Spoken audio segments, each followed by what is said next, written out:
वाली बाई से बात भी करती है, दरवाजे पर दूध आया है तो उससे भी बातें करती है। एक ही समय में इतना काम करने वाली शक्ति अगर है तो वह स्त्री है।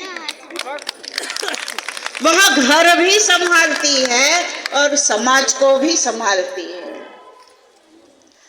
तो जिस राष्ट्र की मातृशक्ति में इतनी शक्ति है, उस शक्ति को आज हमें जागृत करने की आवश्यकता क्यों पड़ी? कुछ कालखंड 1000 का ऐसा गया कि हम गुलामी के इसमें रहे और इस कारण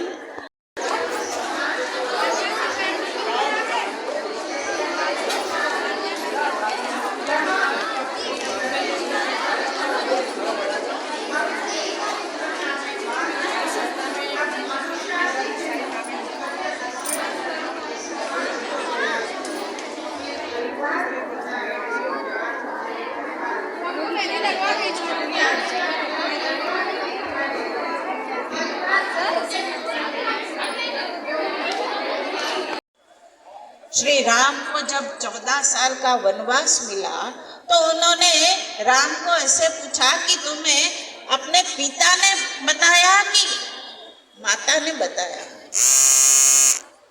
अगर आपके पिताजी ने बताया। महिलाओं के जागृतिकरण का कार्यक्रम है और हम भारतीय चिंतन में महिला का क्या स्थान है और भारत के विकास में महिलाओं का क्या योगदान है, इस विषय पर एक परिचर्चा के माध्यम से अपनी बात को रखने के लिए यहाँ पे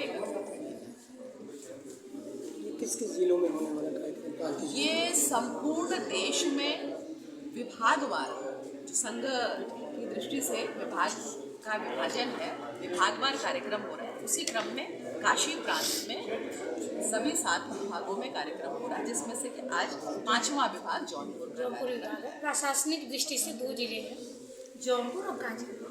इसके सबसे पहला कार्यक्रम हमारा सोनभद्र में हुआ, फिर दूसरा कार्यक्रम हमारा प्रतापगढ़ सुल्तानपुर में एक ही दिन हुआ है, 2 जगहों पे, और तीसरा कार्यक्रम हमारा विंध्याचल विभाग में हुआ, और आज ये 4वां कार्यक्रम है 5वें विभाग।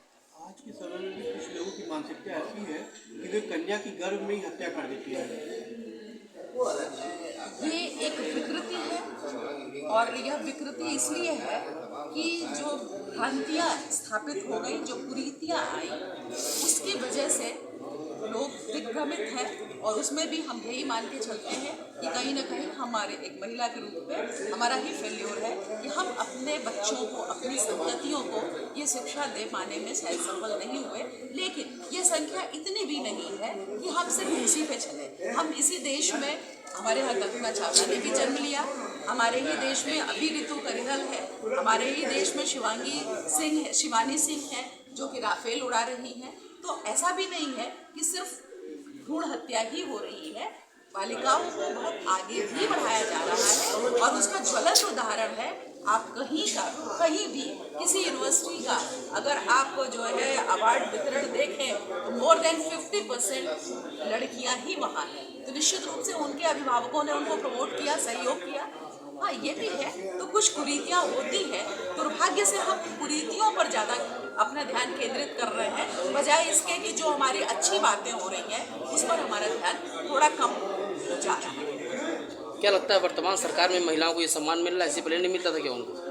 वर्तमान सरकार ने इतना काम किया है कि आपको मैं बताऊं कि जब मैं छोटी बच्ची थी तो मेरी एक ही इच्छा हुआ करती थी कि जब विश्व मंच पे हमारे प्रधानमंत्री जाते हैं तो वो भी तन के खड़े हों, और वह मेरी इच्छा जो है जाकर के 50वें साल में पूरी हुई कि हमारे भी प्रधानमंत्री जाते हैं तो मंच के बीच में खड़े होते हैं और स्त्री की मनोदशा का जो अध्ययन उनका है वह नमनीय है, जो है उसको जितना भी उसका आदर किया जाए कम है।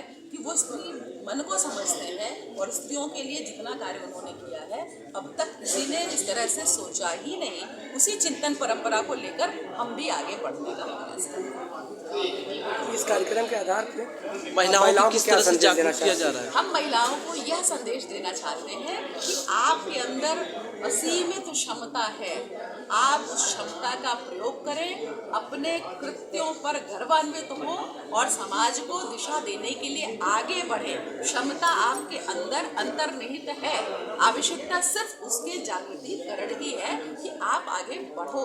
आपके अंदर वो क्षमता है, आप निकलो, बाहर निकलो। आपने सिर्फ परिवार को आगे बढ़ाया है, अब समय है आप भी बाहर निकलो, आप भी सहयोग, सक्रिय सहयोग करो।